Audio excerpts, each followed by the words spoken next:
We are a few weeks out from Holy Week, and as we move closer and closer to that sacred time where we remember the Passion of Christ, we remember that at the heart of our faith, there is a death, and then there's a resurrection. There's also a third part of our faith, which we call the Ascension, and that is the time when after Jesus is resurrected, where he floats off to be with God. And when he does this, he passes the baton of his ministry on to his disciples, on to us, the church. This last part, this passing of the baton, is where the church is born. And then at Pentecost, we will remember when the church was filled with God's holy and wild spirit. But before I get ahead of myself, our story does begin with a death. Or if we back it up even a little bit more, our story begins with a life. With the life of Jesus that threatened the established powers of the day. On one hand, it's weird that someone with such little earthly power led a life that was so threatening. Jesus wasn't wealthy. He didn't have an impressive education or a fancy job. Why did this working class rabbi scare the powers that be so much that he was captured, publicly beaten, executed, and extinguished? Or so they thought, for all to see. We have four gospel stories, and all of them tell the story of Jesus a little bit differently. If we look at the Gospel of John, which is where today's reading and the last few weeks of readings that we've had in the church come from, we see that the story of Jesus' life builds. It starts with him changing water to wine at a party, and then it grows after that. Jesus throughout this gospel is attracting attention and more attention because of the way that he's healing and connecting with people and the way that he's teaching them.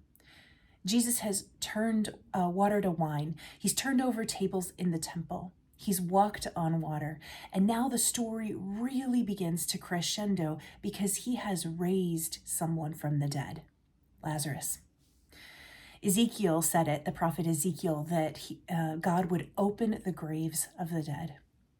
Word is spreading about what happened with Lazarus, and the crowds are energized, and people are beginning to believe that Jesus might be the one, the great deliverer.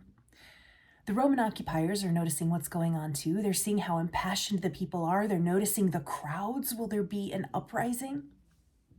Now, this raising of Lazarus in this small town called Bethany on the outskirts of Jerusalem, it is really escalating the energy, and soon everyone is going to come together and head into Jerusalem to celebrate the Feast of Passover.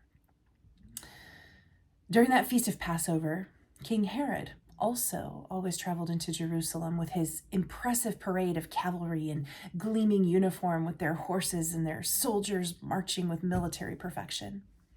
On the other side of Jerusalem, this scrappy rabbi will come into the city with his own parade that we'll remember next Sunday, with people crying out, "Hosanna, save us, Lord," and waving their palm branches in the air and throwing their cloaks in front of the donkey that Jesus walked on as he came before them.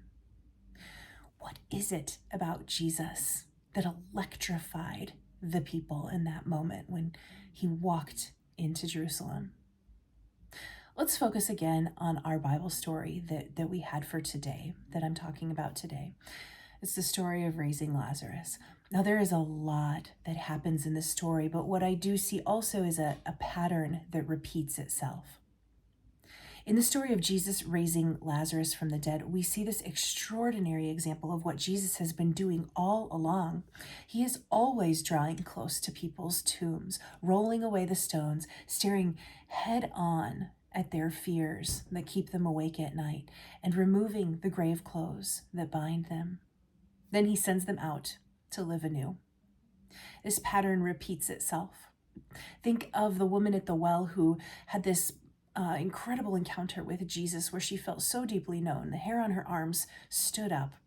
And after that encounter, she went and told everybody in the village what had happened.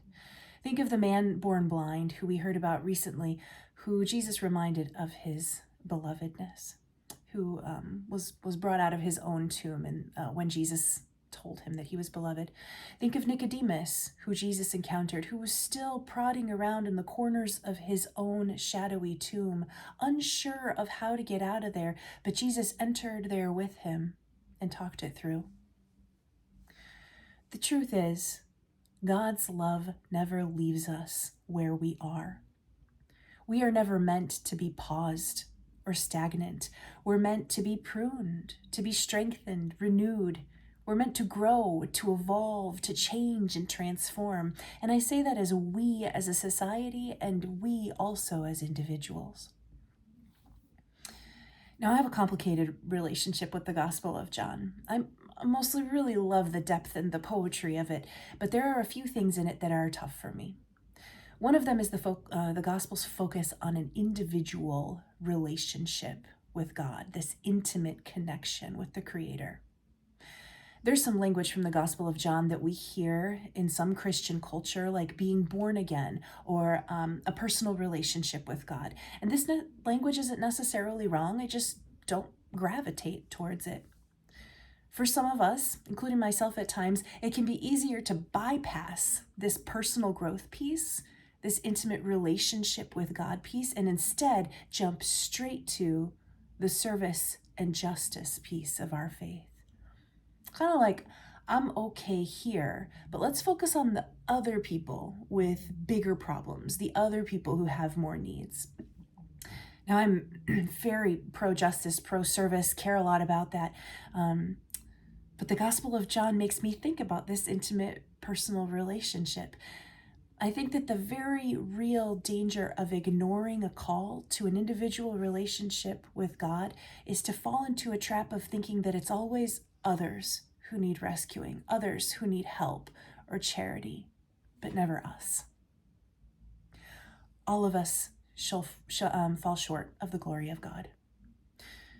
So why this focus on individual personal transformation in the Gospel of John? How does this get us to Palm Sunday with those crowds shouting and waving their palm branches, crying, Hosanna, save us, Jesus?